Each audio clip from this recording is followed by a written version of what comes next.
پہلے تو اپنے میڈیا کے تمام اپنے دوستوں کا، اپنی بہنوں کا، بیٹیوں کا، بھائیوں کا آپ کا شکریہ ادا کرتا ہوں کہ آپ یہاں پہ تشریف لائے، اور یقیناً آپ کے آنے سے جو ہے وہ گورنر ہاؤس کی عزت میں اضافہ ہوا۔ اور جیسے کہ آپ کو پتہ ہے کہ بڑا ایک میں سمجھتا ہوں پاکستان پیپلز پارٹی کے لیے بھی، تمام پولیٹیکل پارٹیز کے لیے بھی، اور پاکستان کی عوام کے لیے بھی ایک بڑا خوشی کا موقع ہے کہ جوڈیشل ریفارمز جو ہیں وہ بڑی محنت کے بعد، بڑی جدوجہد کے بعد جو ہے وہ پارلیمنٹ سے منظور ہوئی، اور اس میں اپنی قیادت جناب آصف علی زرداری صاحب کو، جناب بلاول بھٹو صاحب کو اسپیشلی خراج تحسین پیش کرتا ہوں کہ انہوں نے جو محنت کی، اور ہمارے چیئرمین بلاول صاحب جو ہے وہ، میں ان کے ساتھ بھی تھا، لگاتار 4 راتیں وہ نہیں سوئے، لیکن بڑی ہمت اور بڑی محنت کے ساتھ اللہ کا شکر ہے کہ کامیابی حاصل ہوئی۔ اور کولیشن گورنمنٹ کے جو پارٹنرز ہیں مسلم لیگ نون، ان کے اے این پی اور اسپیشلی مولانا فضل الرحمان صاحب کو خراج تحسین پیش کرتا ہوں۔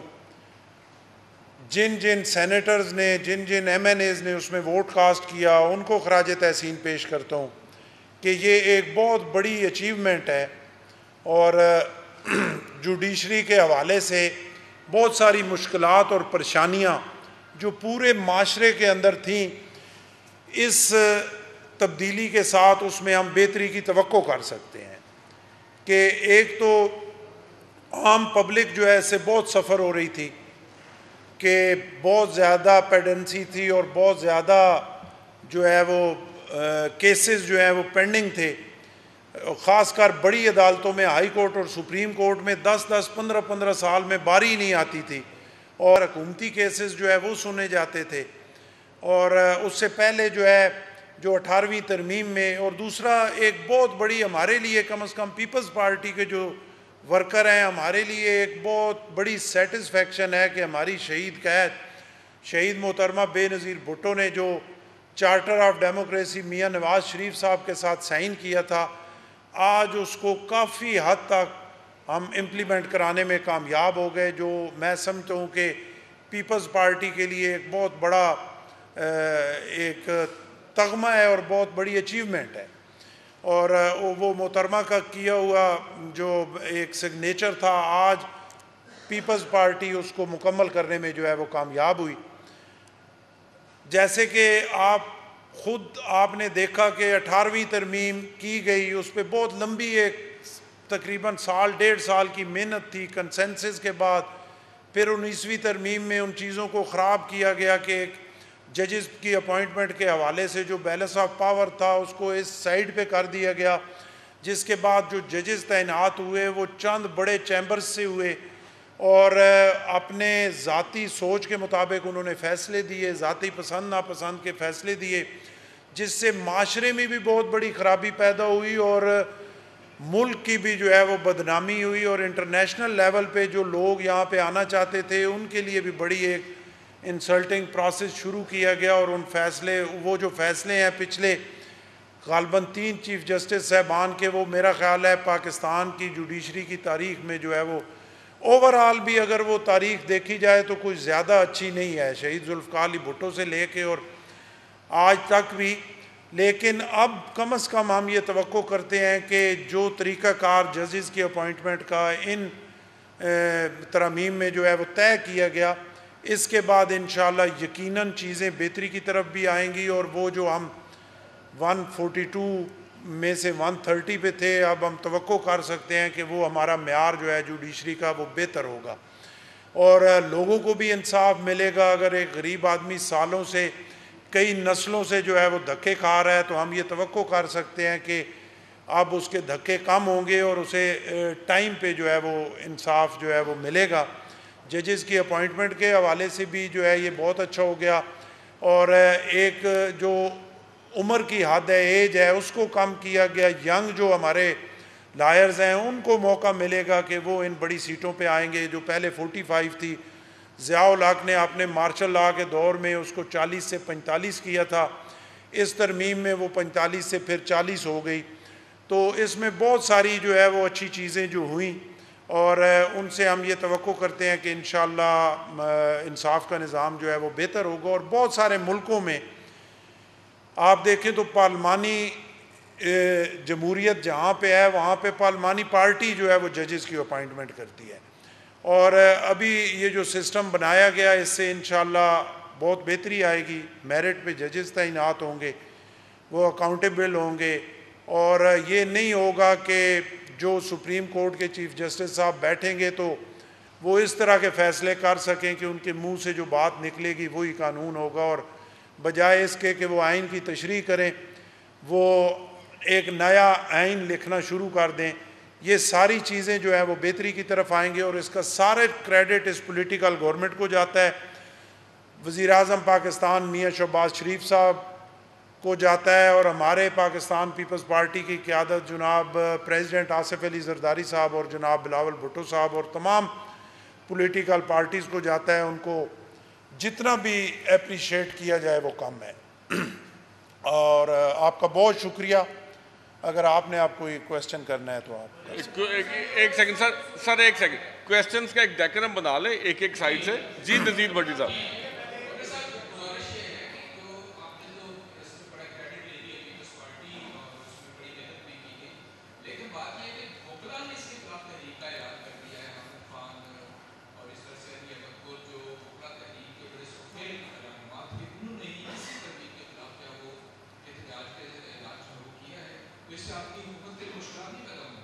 دیکھیں گزارش یہ ہے کہ وکلاء کے اگر کچھ لوگوں نے یہ کہا کہ اس کے خلاف تحریک جو ہے وہ ہم چلانا چاہتے ہیں تو وہ ان کی جو ہے وہ ذاتی رائے ہے, ان کی سوچ ہے, ان کو کسی چیز میں اختلاف ہوگا, ورنہ اصولی طور پہ دیکھیں تو یہ ایک کنسنسس سے کی گئی ترمیم ہے.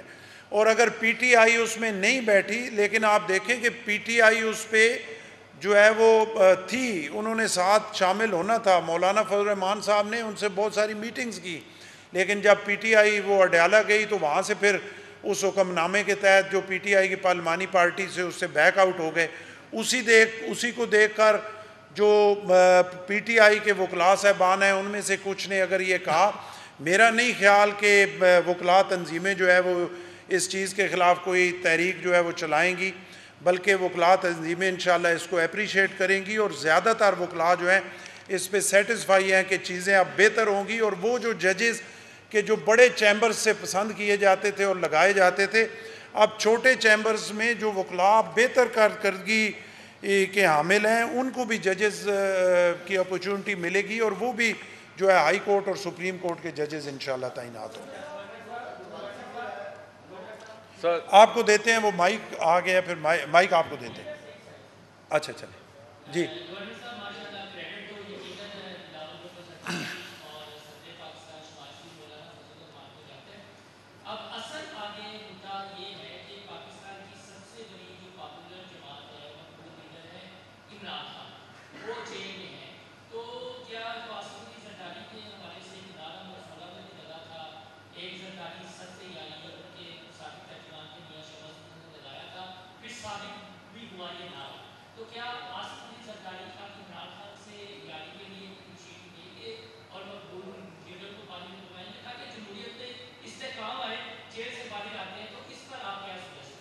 دیکھیں میری گزارش یہ ہے کہ میں ایک پیپلز پارٹی کا ورکر ہونے کی حیثیت سے اور میرے ساتھ جو میرے سینئر رہنما بیٹھے ہوئے ہیں, میں سمجھتا ہوں کہ یہ پیپلز پارٹی کا کریڈٹ ہے, بلکہ پیپلز پارٹی کی خوش قسمتی ہے کہ آصف علی زرداری صاحب جیسا لیڈر پیپلز پارٹی کے پاس موجود ہے.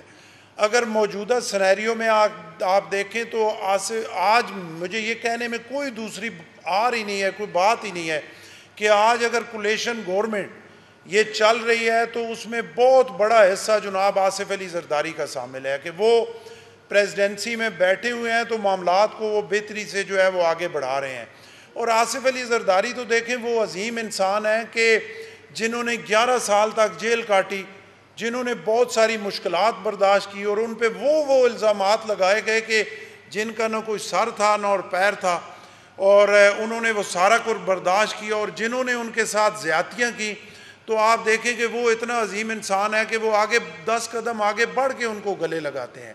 تو موجودہ صورتحال میں اس طرح کی لیڈرشپ کی ضرورت ہے, اور ملک کی یہ ضرورت ہے کہ تمام پولیٹیکل پارٹیز بھی سر جوڑیں اور تمام سٹیک ہولڈر بھی سر جوڑیں, کیونکہ اس ملک کو آگے کی طرف ہم نے لے کے جانا ہے, اور وہ تبھی ہو سکتا ہے کہ جب آصف علی زرداری صاحب کی قیادت میں چیزیں آگے بڑھیں. اس کے لیے ان کے دروازے سب کے لیے کھلے ہیں, ان کے دل میں کسی کے بارے میں کوئی ایسی بات نہیں. رانا صاحب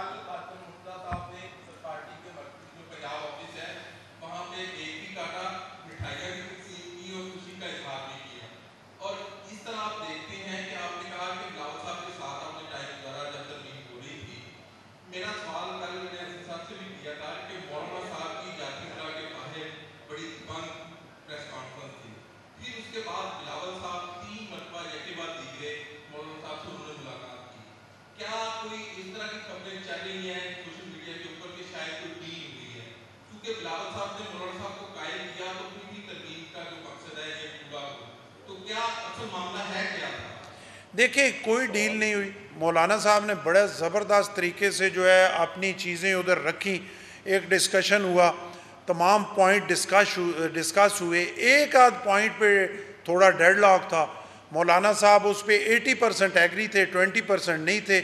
انہوں نے پھر وہاں سے ٹائم لیا اپنی مشاورت کا, انہوں نے مشاورت کی, اس کے بعد بلاول صاحب کو ملے اور وہ چیزیں طے ہو گئیں, اور یہ جو ترمیم ہے وہ پاس ہو گئی. اتنی سی بات ہے.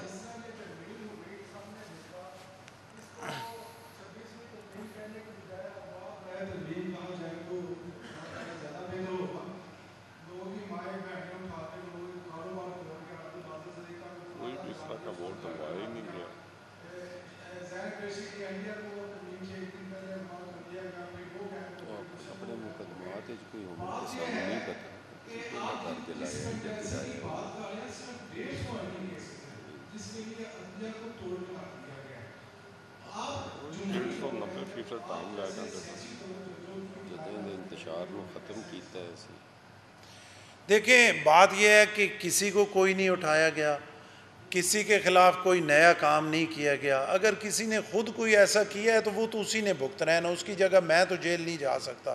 ہم تو بیچارے وہ ہیں پیپلز پارٹی والے کے آج سے پہلے ہم ہی جیلیں کاٹتے رہے ہیں. اب جنہوں نے جو کیا ہے اپنا پیٹے پیڑ, انہوں نے جنہ کھا دیا گاجراں, انہوں گاجراں جنہ کھا دیا بھگتنا ہونا ہی ہے. اور دوسری بات یہ ہے کہ پیپلز پارٹی نے نہ پہلے کبھی انتقامی سیاست یا اس کی طرف گئی ہے نہ اب جائے گی, بلکہ پیپلز پارٹی نے ہمیشہ کنسنسس اور بہتری کی بات کی ہے. اگر کسی پہ کیسز ہیں وہ بھگت رہا ہے. کوئی ایسا ووٹ کون سا پڑا ہے کہ جو بھگوڑا تھا اور اس نے آ کے ووٹ ڈالا ہو؟ کوئی ووٹ ایسا نہیں پڑا. ساری چیزیں آپ کے سامنے ہیں, کسی کو تھریٹ نہیں کیا گیا. اور باقی رائے ہو سکتی ہے, ٹھیک ہے کہ جی پارلیمنٹ کو جو ہے اختیار نہیں ہونا چاہیے. اگر پارلیمنٹ کو اختیار نہیں ہونا چاہیے تو افتخار چودھری کو ہونا چاہیے اختیار, کہ وہ اپنے پسند کے ججز تعینات کریں اور پسند کے فیصلے لیں, اور chief executive of the country جو ہو 18 کروڑ عوام کا نمائندہ ہو, وہ پارلیمنٹ میں بیٹھا ہو, وزیر اعظم پاکستان ہو, اور اس کو آپ صبح بلا لیں سموسے پہ 100 موٹو ایکشن لے کے, اور اس کو 4 گھنٹے وہاں پہ کھڑا رکھیں, اور جو واپس آئے تو شام کو پھر نوٹس بھیج دیں, صرف اس وجہ سے کہ آپ ڈیلیور نہ کر سکیں. دیکھیں اگر آپ نے جمہوری سسٹم کو چلانا ہے تو پھر جمہوری لوگ ہی آگے آئیں گے. پارلیمنٹ ہی سپریم ہے, پارلیمنٹ ہی کریں گی تو چیزیں بہتر ہوں گی.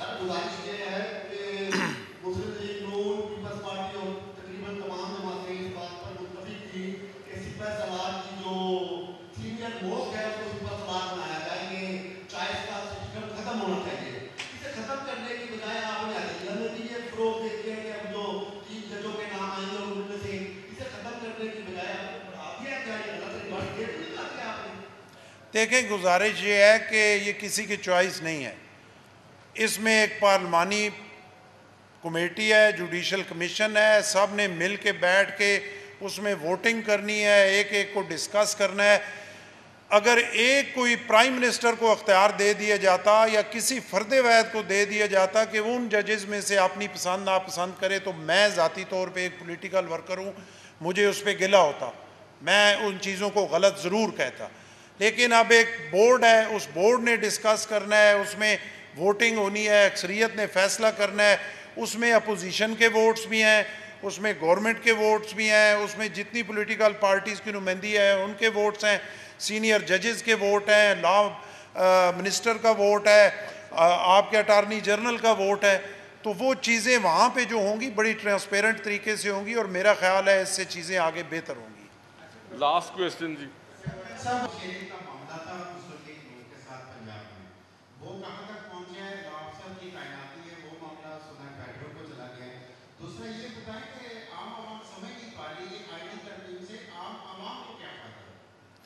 دیکھیں, دوسرے حصے کا پہلے میں آپ کو جواب دیتا ہوں.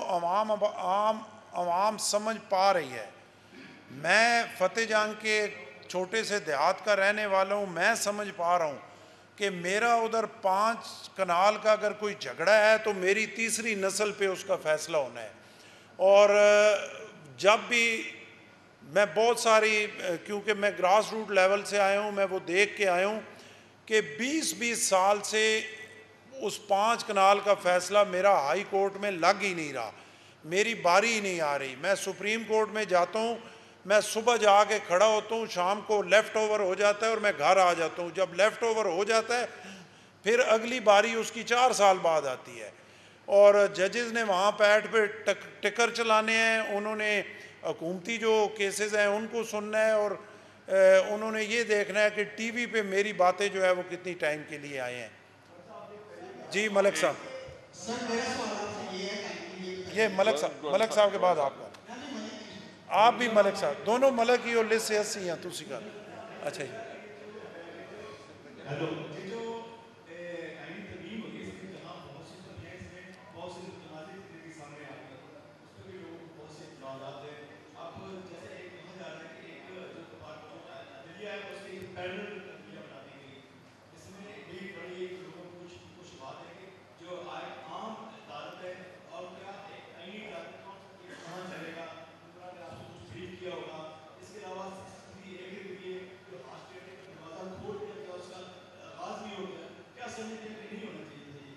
دیکھیں 63A کے ذریعے جو آرس ٹریڈنگ کا دروازہ نہیں کھولا گیا. 63A کی جو صحیح اس کی تشریح ہے وہ کی گئی. میں نے جیسے آپ کو پہلے کہا, کوئی بھی ذی شعور بندہ جو فیصلہ سابقہ چیف جسٹس صاحب نے دیا کہ میں نے کسی کو گولی ماری نہیں اور مجھے سزائے موت دے دی گئی, بندہ مرا ہی نہیں اور مجھے لٹکا دیا گیا, اس میں یہ فیصلہ کیا گیا کہ ووٹ آپ کی کاؤنٹ ہوئی نہیں, اچھا یا برا کسی سائڈ پہ, اور آپ ڈسکوالیفائی ہو گئے. اسی کو ٹھیک کیا گیا کہ ووٹ کاؤنٹ ہوگی, اس کی سزا ملے گی, اس کو ڈسکوالیفائی کر دیا جائے گا. اور جو عدالت کے حوالے سے آپ نے کہا, ایک یہ رائے تھی کہ آئینی عدالت علیحدہ بنائی جائے, لیکن وہاں پہ جب ڈسکشن ہوا اکثریتی رائے یہ تھی کہ آئینی بینچ بنایا جائے, اور وہ آئینی بینچ وہی جو پارلیمانی کمیٹی ہے انہوں نے مل کے کرنا ہے, اس میں چیف جسٹس صاحب بھی ہیں, سینئر ججز بھی ہیں, اور سب نے مل کے آئینی بینچ بنانا ہے, اور اس نے جو آئینی معاملات ہیں, جو حکومتی معاملات ہیں, اس کا فیصلہ کرنا ہے. تو ملک صاحب اور تسی آخری سوال کرو.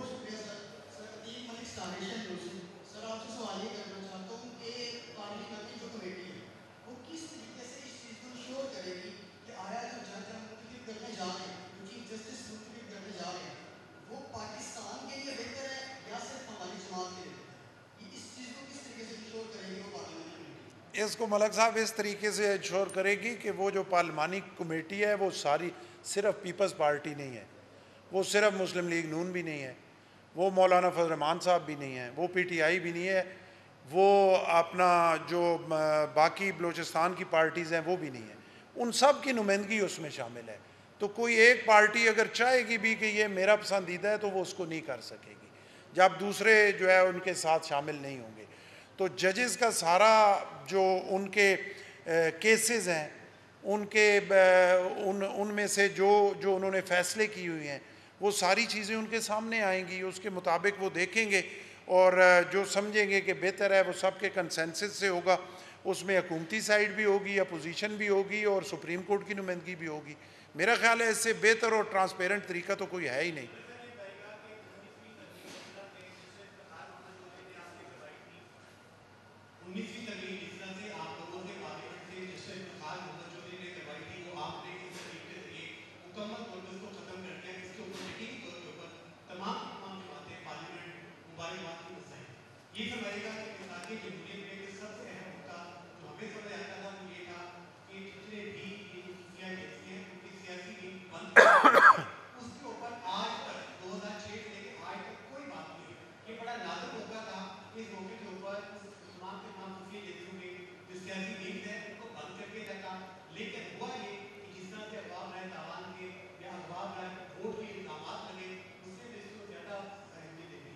دیکھیں بات یہ ہے نا، الزامات تو نہیں ہوتے نا، ابھی الزامات تو پھر سوشل میڈیا پہ جو لگے اور اس کے بعد جو ملک کا نقصان ہوا وہ بھی تو آپ نے دیکھا نا۔ اب اگر ایک خاص طبقے کا یہ وتیرہ ہے کہ انہوں نے الزامات ہی لگانے ہیں اور انہوں نے سوشل میڈیا پہ آ کے ایک جھوٹ کو سچ ثابت کرنا ہے، اس وجہ سے اپنے ملک میں توڑ پھوڑ کرنی ہے، اپنے اداروں کو تباہ کرنا ہے، لوگوں کی عزت نفس کو مجروح کرنا ہے، تو پھر اس کا علاج تو پھر دیکھیں کوئی نہیں ہے نا۔ بندہ اگر اس کو لے کے آگے پڑھے، اس سے بہتر یہ ہے کہ دوسری سائڈ پہ جو پازیٹیو چیز ہے اس کو لے کے آگے چلیں کہ اس نیگیٹو کی وجہ سے آپ کا ملک کس جگہ پہ چلا گیا۔ اب ان چیزوں کو سائڈ پہ میں آپ کا کم از کم یہ شکریہ ادا کرتا ہوں کہ آپ نے مبارکباد دی کہ 19ویں ترمیم کو آپ نے ختم کیا۔ افضال طالب صاحب کرو گے سوال؟ دیکھیں بات یہ ہے کہ یہ شروعات ہے، آپ نے ایک آئینی ترمیم کی شروعات ہے۔ اسحاق ڈار صاحب نے آپ کو کہا کہ ابھی 100 سے اوپر 150 ترمیم ہم نے اور کرنی ہے، تو ایک کام شروع ہوا ہے، دعا کریں چیزیں آگے اور بہتر ہوں گی۔ بہت شکریہ۔